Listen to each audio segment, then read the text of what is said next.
Hello everyone, Miss Carrie here with another scrapbook page project with new techniques for you to try. I am joining the HipKit team for the iNSD YouTube Hop and Giveaway today. My project involves mixing and matching items from my HipKit Club stash and showing you how to use a few of the free cut files from HipKit. I'm also going to share some simple ways to add color to your black and white florals. I can't wait to share this project with you. If you're like me, you have quite a collection of kits stored in your craft space. Today is the perfect day for you to use those items as you celebrate International Scrapbook Day. From my HipKit collections, I have gathered some papers, stickers, pocket life, cut apart pages, die cuts, stamps, and dies. I'm guessing that many of you probably have a stash of kits hidden away just like this, so today I'm challenging you to pull out those HipKit items and create a layout with me. By the way, I have a giveaway today. The HipKit team is going to be sharing projects on both YouTube and Instagram, and there is a $10 giveaway up for grabs at every single stop. At the end of this video, I will explain how you can be eligible to win one of the many giveaways on YouTube, Instagram, or Facebook today. For this layout, I have selected a pink floral pattern for the top and a gray and white floral for the base of the page.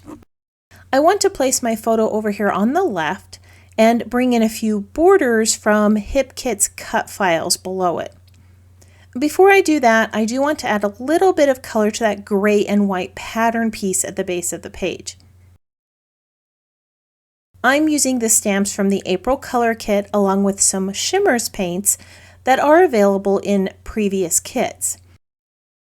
With a paintbrush, I'm adding some ink to the stamp and I'm pressing it down over the floral. I'm going to stamp this a few times so that all the color layers over the floral image. I'm going to repeat this process on a few of the images using this Pink Beats Me Inklings paint. The Inklings paint comes as a dried cake and requires a little bit of water to activate it. If the color is still too intense for you, you can spritz a little water on your stamp to lighten the color. So I've gone ahead and added color to the flowers using the larger stamp, and now I'm using the small stamp to add some splats of color around the images. This type of coloring technique can easily be replicated with a paintbrush or fan brush, but I struggle with making swishes and splatters, so having a stamp that makes this for me is much easier. The next shimmers color I'm going to add is called Golden Wheat. This is a thick liquid paint that is going to be much more intense than the Inklings. To soften it a little, I'm going to spritz the paint before I stamp it on the paper. This helps it to pool a little bit and disperse some of the color. For a few years, I avoided mixed media because I was uncomfortable with the unpredictability of it. And honestly, I didn't even know where to start. I would search online for mixed media kits, and they were always packed full of products that I didn't even know how to use. When I discovered HipKit, I was excited to find that the color kits were optional. If it looked like something I was comfortable with, like ink and stencils, I could add it to my kit at my 15% club member discount. If it was paste or paint or drops that I wasn't sure how to use, I could skip it or view a design team member video and see if it was something I wanted to try. Having the option to choose the color kit as an add-on at a discount was a great benefit for me. So while I've been yammering on, I started to add the final color. This one is called Slow Ocean and it's a green-blue color. At this point, I'm going to call this complete. You could add more splatters or color if you want, but I'm going to keep this simple and move on to the next part of the project. Since I love teaching new Cricut techniques, I'm going to head into Design Space real quick and show you how I created the welded border for my page using one of the HipKit cut files. If you didn't know this already, HipKit has some amazing cut files on their site. You simply go to the free cut files page and follow the instructions to view all the downloads available. This weekend, there are some additional free cut files in the HipKit Facebook group. If you aren't already a member, you just need to request to join and you can have access to the festivities, freebies, and giveaways this weekend. I want to weld one of the borders onto the floral pattern paper so I can create a complete piece for the top of my page. I need to bring in a rectangle shape and resize it to the size of my paper. Mine is going to be sized at 12 inches wide by 6 inches high. The next step is to widen the border cut file. With the sizing handle locked, I'm going to change the width to 12 inches. I'm going to bring that border up to the rectangle and align the two. Then I will combine the two images. The Unite tool essentially welds the two together. If combine tools are new to you, I do have a 5-minute Cricut class that explains a little bit more about those tools. I'm going to bring over my second border shape here and resize it to 12 inches wide also. Now, don't panic by this little warning that you get when you go to cut out the images.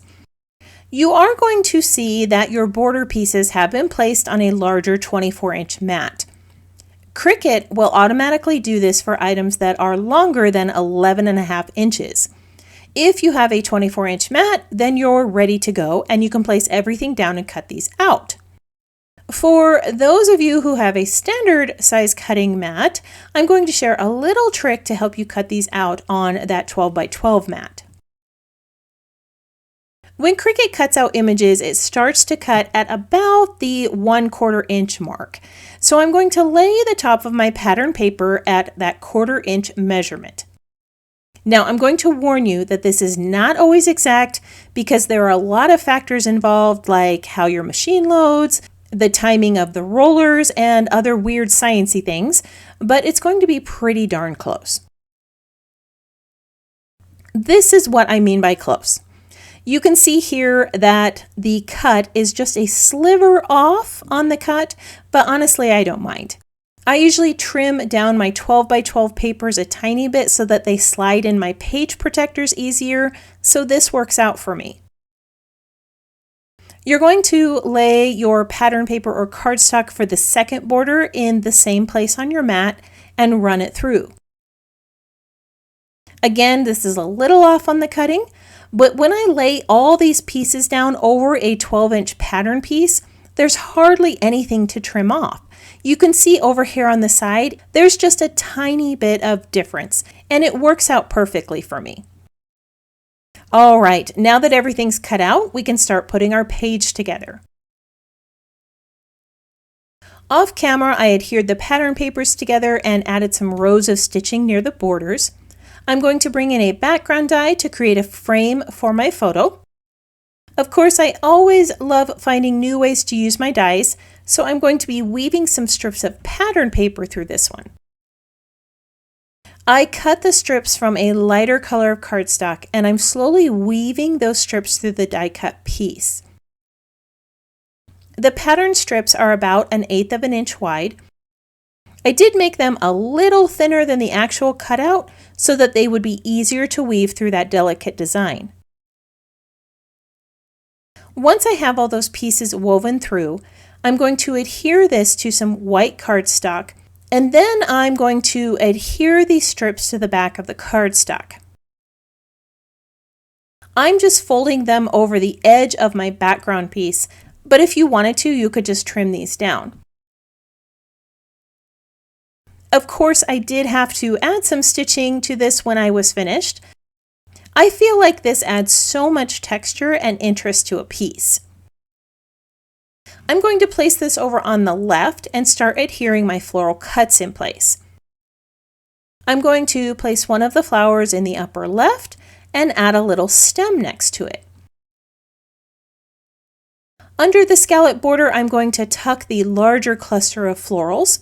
I already stitched this border in place, so I need to lift it up a bit to be able to get those florals to fit.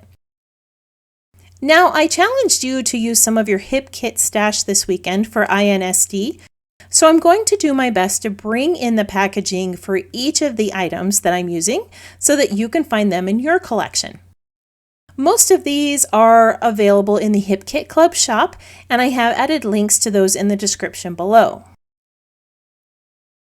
For my title, I'm going to bring in this larger script sticker from the April collection. I like how this forms a visual triangle with the black and white photo and the black and white sentiment I'm going to be placing near the top. With all of that pattern paper, I do need to make this title stand out a little bit more, so I'm going to add a white floral die cut below it.